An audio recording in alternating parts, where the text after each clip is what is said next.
Hi there, Agile friends. Get ready for the World Tour of Agile at the Agile Online Summit 2023. You can join us from October 24th to 26th for a global showcase of cutting-edge Agile practices and insights. Join us at agileonlinesummit.com. This year, we will be featuring some of the best work done around the world and world-class keynotes. You can check all of that at agileonlinesummit.com. But the best part is that your ticket is on us. That's right, it's free to attend and immerse yourself in the world of Agile excellence. Don't miss out on this opportunity to level up your skills and network with peers and industry experts. Mark your calendars and secure your spot at AOS 23 today by visiting agileonlinesummit.com. So get your free ticket or opt for the full digital pass that lets you keep all the conference videos forever and organize, why not, Agile learning sessions at work. You can get the full digital access at agileonlinesummit.com. I'll see you in the conference floor. Hello everybody, welcome to our Wednesday, the Leading Change episode, where we discuss the murky waters of change and of course how we can, as Scrum Masters, support that process in our organizations. This week we have with us Khwezi Mputa. Hey Khwezi, welcome back.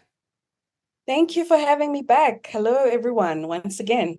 Absolutely. It's a pleasure to have you over to discuss, as we talked about, the murky waters of change. So walk us through a story of a change process you were involved with, Khwezi. And as you go through the steps, how that process unraveled, walk us through also the tools, the tips, the tricks, and the techniques you learned back then that you still apply today. So this is actually recent experience. So I'm currently working in the Business Transformation Office as an Agile coach, and we are helping this organization that I'm working with through their Agile transformation journey. So in this space that I'm in, we also have change people or HR business partners. We call them HR BPs. And what happened was that it seemed like you said, I love how you use the word murky waters. It felt like we were continuously stepping on each other's toes, what the Agile coaches were doing, as well as what the change people or the HR BPs were doing. Because some of the work that Agile coaches do or Scrum Masters do falls into the scope of what change people are also there to do in a transformation.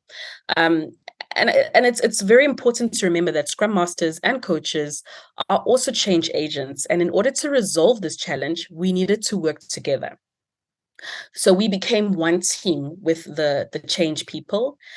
And with this, we involved them in sessions that we had or plans that we had for like in terms of taking the environment that we're in to the next level. How did you get to that decision though, Khwezi? Like, I understand the conflict or stepping on each other's toes as you described it, but how did you then come together and agree that, hey, it's because we're not really working as a team. Let's try to form a team that involves us, these different roles together. So what happened is we had a meeting to try and bring to surface all the challenges that we were both facing. And when they started talking about the things that they were responsible for, like I'm talking about the HR or the change people, as coaches, we were like, that's what we also do that. Like this is what we also do. And through that conversation, that's when it emerged that actually, if we're doing the same thing, why don't we just do it together when it's applicable? I mean, obviously we have different expertise. They have different expertise as being part of change, and we have different expertise as Scrum Masters and Agile coaches. But where things come together, let's work together. And in order to keep that in the loop, we suggested to just be one big team. So we'd have like our own weekly syncs or stand-ups where we would share what we were working on, and we'd actually even embark on co-facilitating some of the sessions that we were involved in.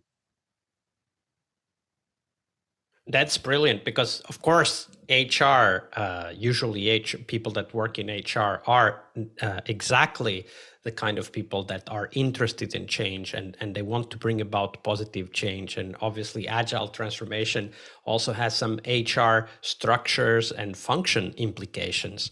So it's quite natural that they would have a say in it. And I really liked how through that dialogue between Agile coaches and HR business partners, you are able to realize, right, that this is a shared vision, this is a shared change that we need to work on.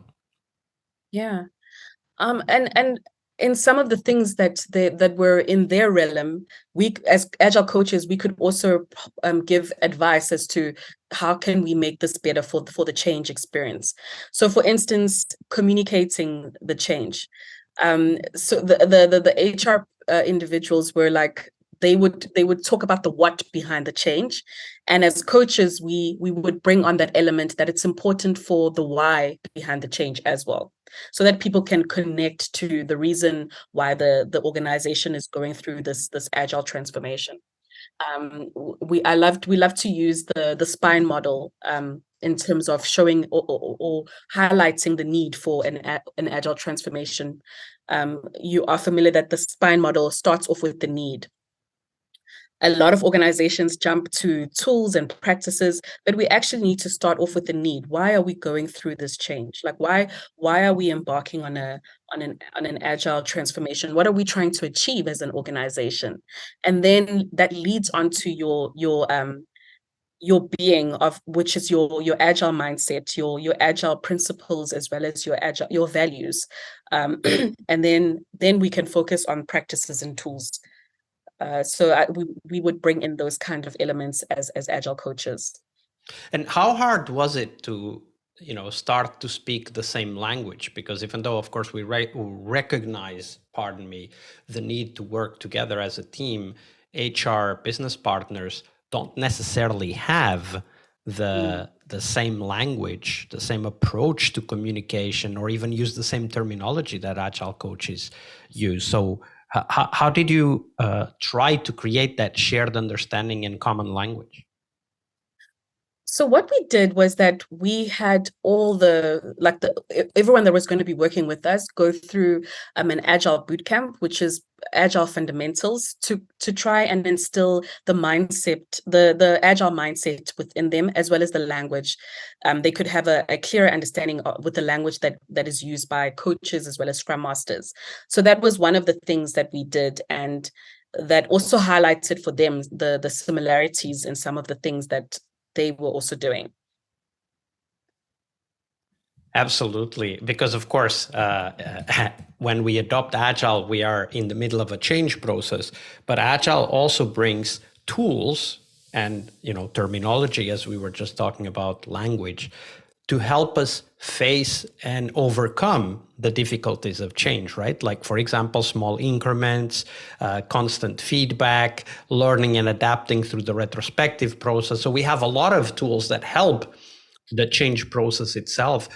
Were you guys, Khwezi, able to bring some of that to the HR people as well? Like, how did the collaboration work in the end? Do you mind repeating the question, Vesco? Yeah, so we have in Agile a lot of tools and language that helps the teams and the organization to go through the change, right? Like the fast feedback cycles, the constant feedback, the adapting through the retrospective process. Were you able to bring some of that to the HR business partners as well? Yes, absolutely. So each agile coach within the area is responsible for a certain portfolio within the space that we're working in, and we actually saw HR as one of these portfolios. So we have actually a coach that is assigned to HR to help them to work in an agile way as well, and try bring in some of the practices and tools that the rest of the organization is also going to start working on. So we brought in things like visualizing the work that they were working on, because at the end of the day, a team doesn't always have to be an IT team. It can be any type of team. So we Well brought in said. yes, so we brought in visualizing their work. So we encouraged them to also use Jira, which was one of the tools that the organization had selected for teams to use.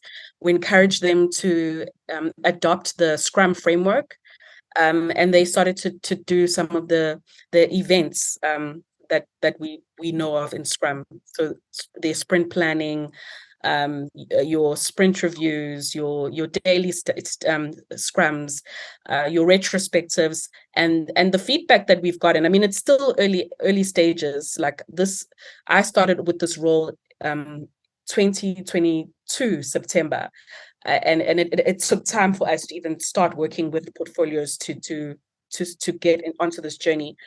So it's still early days, but the feedback has been phenomenal. They were already starting to see the benefits of working in this way.